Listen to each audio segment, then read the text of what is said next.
ไผผ่านขอหวานจงบอกอย่าทำปีนปอกหวานนอกคมในอย่าแบ่งความหักให้เป็นสองแบ่งใจไว้ของสายใหม่ไผผิดสิ่งใดสิ่งใดสิ่งใดกันนะน้องเก็บน้องอำฝืนทำผ่านก่อนว่าใจตั้งต่อแล้วบอกหัวซาบอกว่าใจหักบ่นายนี้แต่ใจแล้วมีหลายทางด้วยเจตนาหรือใดหรือใดหรือใดใจสายใจหญิงก็คงเหมือนกัน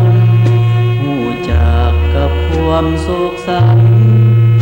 เมื่อมันนั้นมีทุกฝ่าย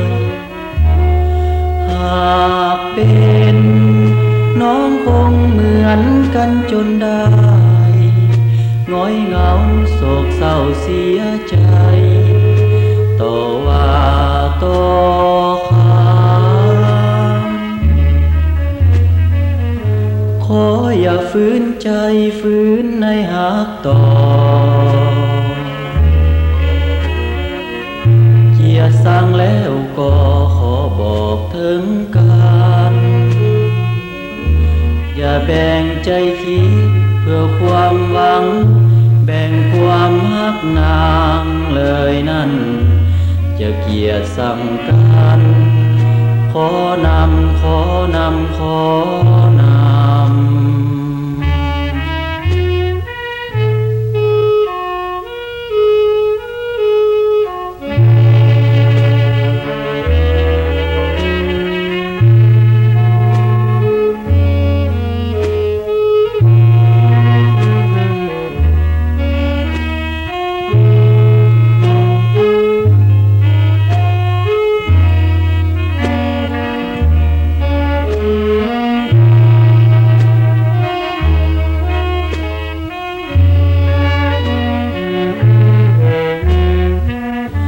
ใจสายใจหญิงก็คงเหมือนกัน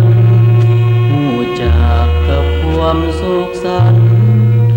เมื่อมันนั้นมีทุกฝ่ายหากเป็นน้องคงเหมือนกันจนได้ง้อยเหงาโศกเศร้าเสียใจต่อว่าต่อขานขออย่าฝืนใจฝืนในหักต่อเกียรติสั่งแล้วก็ขอบอกถึงกันอย่าแบ่งใจคิดเพื่อความหวังแบ่งความฮักนางเลยนั่นจะเกียรติสั่งกันขอนำขอ